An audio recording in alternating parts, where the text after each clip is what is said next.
नमस्कार दोस्तों, एक बार फिर से आपका स्वागत है ज्ञान मंत्रा में। दोस्तों, लियो टोल्स्टॉय की एक बहुत ही प्रसिद्ध कहानी है। कहते हैं कि पुराने रूस में 3 फकीर बहुत प्रसिद्ध हो गए। वे इतने प्रसिद्ध हो गए कि वहाँ का जो सबसे बड़ा पादरी था, उसे उन तीनों फकीरों से बड़ी ईर्ष्या होने लगी, क्योंकि धीरे धीरे लोगों ने चर्च में आना ही बंद कर दिया था। चर्च से लोगों की भीड़ बिल्कुल गायब सी हो गई थी। अब सभी लोगों ने उन 3 फकीरों के पास जाना शुरू कर दिया था। वहां का प्रधान पादरी सोचता कि ये तीनों कौन है जो मेरे रहते संत बन गए, क्योंकि ईसाईयत में एक प्रथा है कि जब तक चर्च किसी को मान्यता ना दे दे तब तक वो संत नहीं बन सकता। पादरी बड़ा परेशान रहने लगा, क्योंकि लोगों में चर्च की लोकप्रियता दिनों दिन कम होती जा रही थी। लेकिन एक दिन तो हद ही हो गई। पादरी पूरे दिन चर्च में बैठा रहा, लेकिन एक भी व्यक्ति चर्च में नहीं आया। पादरी के क्रोध का ठिकाना ना रहा।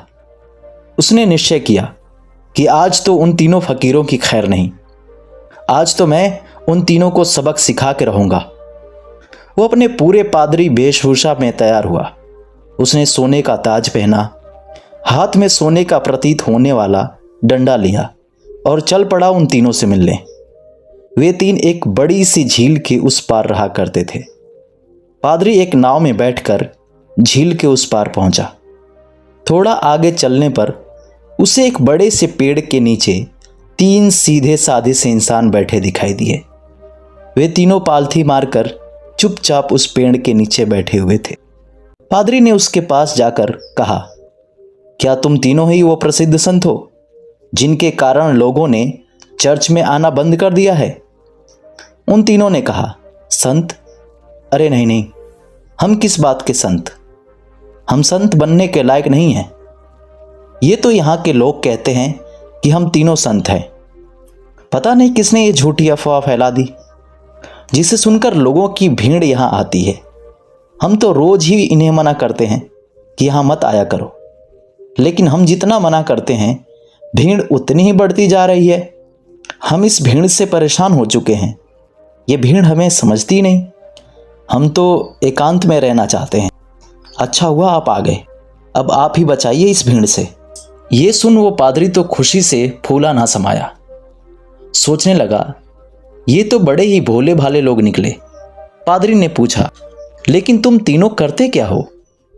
उन्होंने कहा, कुछ नहीं, बस इस पेड़ के नीचे बैठकर ईश्वर की प्रार्थना करते हैं। पादरी ने पूछा, बाइबल कहाँ है? उन तीनों ने अपना सिर नीचे झुका लिया। पादरी ने पूछा, क्या हुआ? उन्होंने कहा, अब क्या बताएं आपसे, हम तीनों ही अनपढ़ हैं। हमें पढ़ना नहीं आता। बाइबल रखकर भी क्या करेंगे? ये सुनकर तो पादरी और खुश हुआ। सोचने लगा, अनपढ़ हैं फिर भी इतने सारे लोगों को बेवकूफ बना रहे हैं। इनको तो मैं बर्बाद कर दूंगा। पूरे शहर के सामने इनकी बेइज्जती करूंगा। पादरी ने आगे पूछा, फिर तुम लोग प्रार्थना कैसे करते हो? चर्च की प्रार्थना तो तुम्हें याद होगी ना? ये सुन उन तीनों ने फिर से अपना सिर नीचे झुका लिया। पादरी ने पूछा, अब क्या हुआ? तुम लोगों ने फिर से अपना सिर नीचे क्यों झुका लिया? उन्होंने कहा, क्या बताएं, बड़ी लज्जा आ रही है आपसे बताते हुए कि हमें प्रार्थना भी नहीं आती। पादरी ने आश्चर्य से कहा, क्या तुम्हें प्रार्थना भी नहीं आती? उन तीनों ने ना में अपना सिर हिला दिया। पादरी ने कहा, फिर तुम तीनों प्रार्थना करते कैसे हो?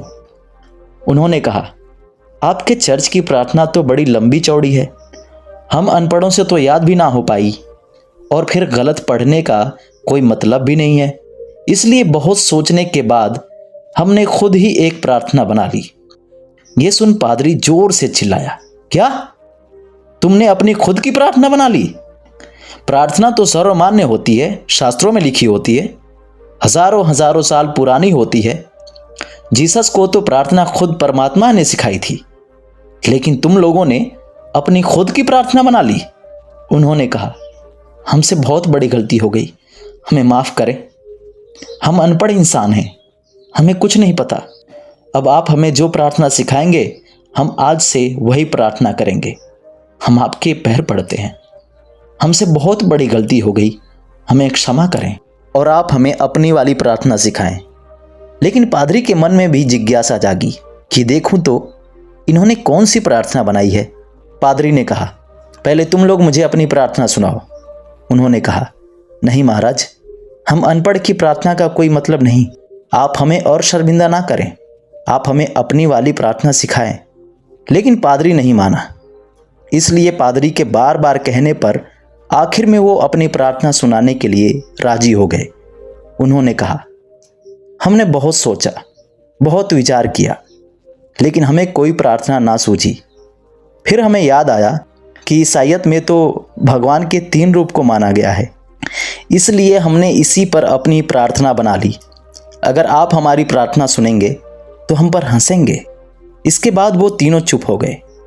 पादरी ने कहा, अरे बताओ, नहीं हंसूंगा मैं। उन्होंने कहा, भगवान के 3 रूप हैं, इसलिए हमने प्रार्थना बना दी। हम भी 3, तुम भी 3, हम पर कृपा कर दो। ये सुनकर गंभीर पादरी हंस पड़ा। बोला, जिंदगी में बहुत प्रार्थनाएं सुनी, पर ऐसी प्रार्थना कभी नहीं सुनी। वो मन ही मन सोचने लगा, बड़े बेवकूफ़ लोग हैं, आज तो इनकी अक्ल ठिकाने लगा कर ही जाऊंगा। इन तीनों को मेरे पास चर्च में आना ही पड़ेगा। उन तीनों ने कहा, आप हमारी छोड़िए, अपनी प्रार्थना सिखाइए, हम आज से वही करेंगे। पादरी ने उन्हें चर्च की प्रार्थना सिखानी शुरू की। उन्होंने कहा, एक बार और। पादरी ने फिर सुनाई। उन्होंने कहा, एक बार और। पादरी ने तीसरी बार सुनाई। उन्होंने कहा, एक बार और, कहीं भूल ना जाएं। पादरी ने फिर सुनाई। उन्होंने कहा, एक आखिरी बार और। पादरी ने कहा, घबराओ मत, कभी कभी चर्च में भी आया करो, धीरे धीरे तुम लोगों की जिंदगी सुधरने लगेगी, और अगर रोज आओगे तो ये प्रार्थना भी सीख जाओगे। उन्होंने कहा, जी, जैसी आपकी आज्ञा। पादरी बड़ा खुश हुआ। उसने कहा, तुम लोग डरना मत, चर्च आओ, मैं तुम्हें माफ़ कर दूंगा और लोगों से भी माफ़ करवा दूंगा।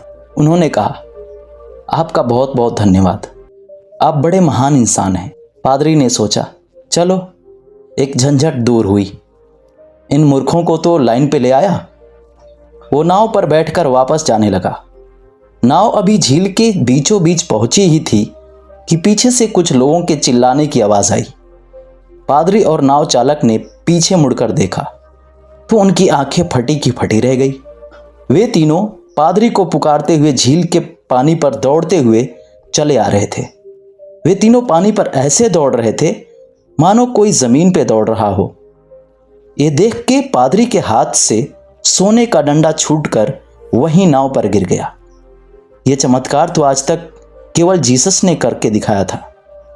वे तीनों भागकर नाव के किनारे आकर खड़े हो गए और पादरी से कहने लगे, आप वो प्रार्थना हमें एक बार और सुना दें, हम उसे भूल रहे हैं। वो कहता है ऐसे शुरू होती है, ये कहता है ऐसे शुरू होती है, मैं कहता हूँ ऐसे शुरू होती है। हम तीनों में बहस शुरू हो चुकी है। अब हम बहस करें या प्रार्थना? इसलिए आप हमें वो प्रार्थना एक बार और सुना दें। पादरी ने तो झुककर उनके पैर ही पकड़ लिए और कहने लगा, आज तक जो भी बताया है, जो कुछ भी कहा है, सब कुछ भूल जाओ। तुम्हारी प्रार्थना जीती और मेरी हारी। तुम्हारी प्रार्थना ही श्रेष्ठ है, क्योंकि वो सुन ली गई है। और सच तो ये है कि अब से मैं भी तुम्हारी वाली ही प्रार्थना करूंगा। गलती तो मुझसे हुई है, जो तुम्हारी प्रार्थना को कम समझा, जबकि कमी तो मेरी श्रद्धा, मेरी आस्था में थी, कमजोर तो मेरी प्रार्थना थी। इसलिए आप लोग मुझे क्षमा करें, बड़ा उपकार होगा। वे तीनों फकीर बोलते रहे कि हमें अपनी वाली प्रार्थना एक बार और सुना दें, एक बार और सुना दीजिए। लेकिन वो पादरी चुपचाप अपना सिर झुकाए वहाँ से चला गया। दोस्तों, अगर ये कहानी आपको पसंद आई हो तो इसे लाइक करें, कमेंट करके बताएं कि कहानी आपको कैसी लगी। और अभी तक आपने चैनल को सब्सक्राइब नहीं किया है तो प्लीज़ अभी सब्सक्राइब करें। थैंक्स।